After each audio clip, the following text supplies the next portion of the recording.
Nadie nos ha pagado un centavo para investigar a la centralita. Su nombre ha llegado porque hemos empezado a encontrar una red. Dejen de ser prepotentes con los periodistas. Son 17 querellados por este señor Orellana Rengifo. Y el presidente del Poder Judicial, el señor Mendoza, debería de darle la cara y debería de decir qué rayos está sucediendo. ¿100 millones de dólares es lo que quiere? ¿Sabe lo único que yo quiero de usted?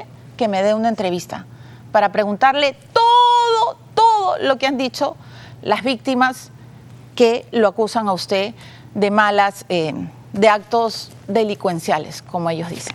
Me voy a ir a la pausa. No voy a hablar más de mí porque yo no importo. Yo solo quería decirles que voy a seguir buscando la verdad. Es lo único que quería comentarles. Y ahora regreso con los padres de este caso terrible del asesinato del fiscal Luis Sánchez Coloma. Ya regreso con ellos.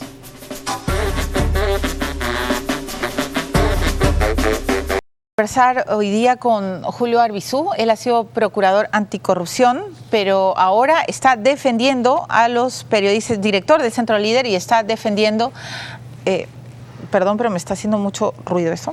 Ya, está defendiendo a los periodistas denunciados por Orellana, por Rodolfo Orellana Rengifo y Benedicto Jiménez. Son muchos periodistas. Son de Panorama, Marcos Vázquez, la conductora Roxana Cueva, la ex conductora Cayetana Aljovín, nuestro compañero del canal, Augusto Zorndijk, en ese tiempo trabajaba en 24 horas en Panamericana, también ha sido denunciado por Orellana.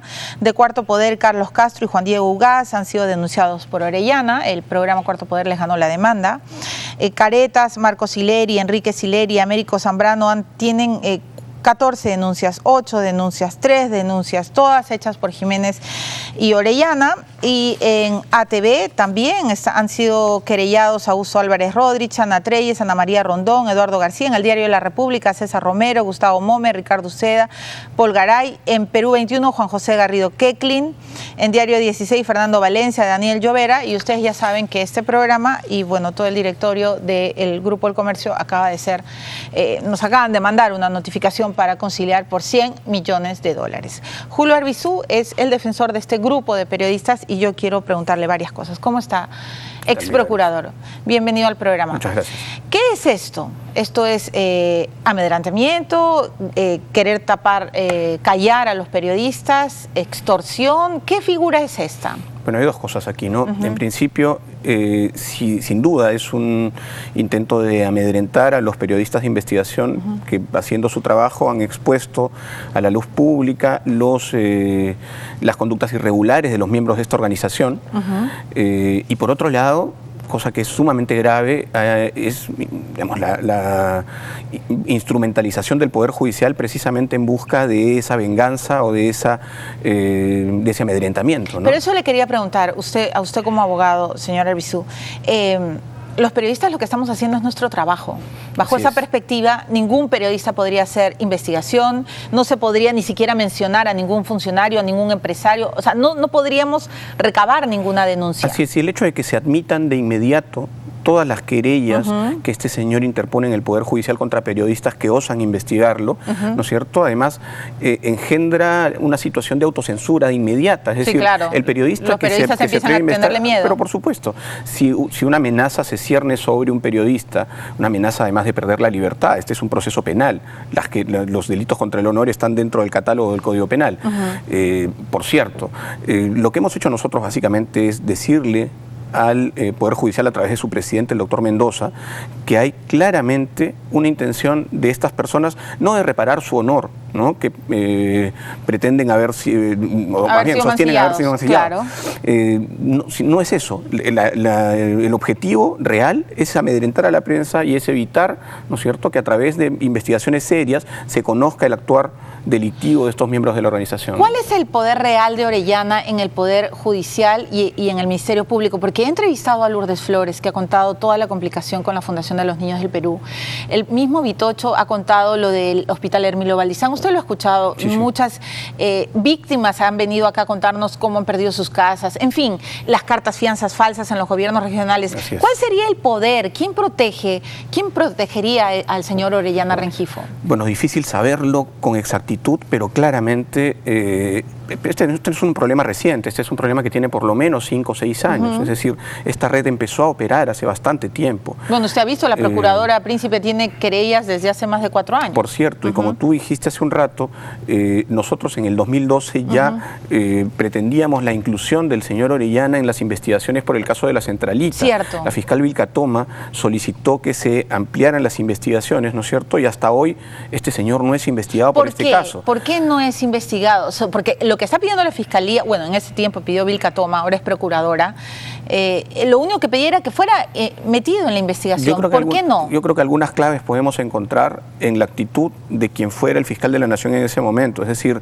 estamos hablando del 2012, ojo, la fiscal Vilca Toma amplía una investigación contra el señor Orellana, ¿no es cierto? Pero no solo eso, pide al Ministerio Público que ese caso vaya a la Fiscalía Supraprovincial, es decir, que venga a Lima, a este sistema que se había implementado hacía un año y que tenía apenas 2 investigaciones. Ese gran subsistema investigaba solamente a 2 personas por delitos de corrupción.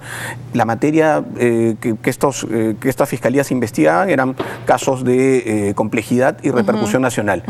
Entonces, cuando llegó a la Fiscalía de la Nación, el fiscal Peláez dijo, no, este no es un caso, hablamos del caso de la Centralita, este no es un caso ni emblemático, ni complejo, y por lo tanto se sigue viendo, se sigue viendo en el Santa. Y ahora sabemos cuáles son los vaivenes que ha sufrido esa investigación hasta el día de hoy. ¿Por qué, señor Arbizu?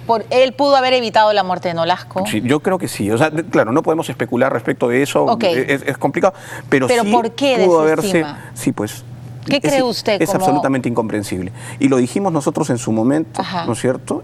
Y lamentablemente nunca tuvimos respuesta, ¿no? ¿Qué piensa usted del ex fiscal Peláez Bardales? ¿Qué piensa usted del actual fiscal Ramos Heredia? En suma, ¿qué piensa usted de los que han gobernado y gobiernan la Fiscalía de la Nación? Yo creo que aquí hay que apostar por una renovación, hay que apostar por una vigilancia ciudadana. Lo que ha hecho la prensa en estos últimos meses es absolutamente emblemático. Es decir, aquí empieza, ¿no es cierto?, a reaccionar un sistema, aparentemente, empieza a despertar de su letargo a partir de una serie de investigaciones que van periodísticas, no por los fiscales. Y además por la indignación y el despertar de una persona que ha sufrido la muerte de su padre, ¿no? Hablo de la señorita Nolasco, ¿no? Claro. Entonces, es terrible que esto tenga que pasar. Ricardo Uceda escribió una columna la semana pasada en La República y decía, en el caso Orellana tiene que haber un muerto también para que empecemos realmente a reaccionar, ¿no? Yo creo que... ¿Tiene que haber un muerto, señor Arbizu, para que se reaccione? Esperemos que no. Los reflectores están puestos en este caso del señor Orellana. Nosotros hemos ido, como te comentaba, a decirle al presidente del Poder Judicial que aquí hay una actitud sistemática de los miembros de esta organización de amedrentar a periodistas de investigación que se atreven precisamente a poner en la luz pública estos hechos. ¿Pero confía usted realmente en la reacción del presidente del Poder Judicial cuando ha estado dormido frente a tantas denuncias de laudos arbitrales falsos, de cartas fianzas falsas que han sido amparadas por jueces corruptos? Hemos encontrado mucha receptividad de parte del presidente del Poder Judicial, yo quiero confiar en eso. Él nos ha dicho además que ya se está enviando una directiva a todos los jueces a nivel nacional para que pongan muchísima más atención en la calificación de las querellas de los miembros de esta organización.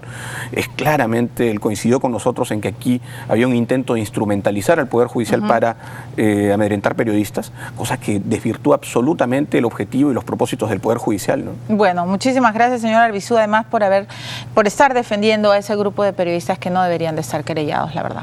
Así es. No, muchas gracias a ti. Gracias por su presencia. Ha sido el ex procurador anticorrupción, el señor Julio Arbizu. Vamos a ver qué pasa. Ya les he contado y voy a poner también en el Facebook del programa las informaciones.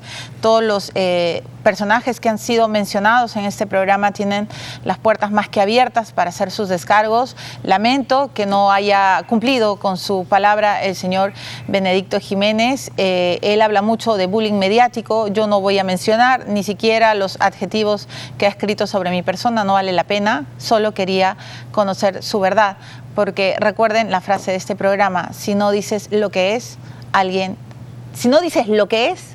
dirá lo que no es. Nos vemos el próximo domingo. Chao.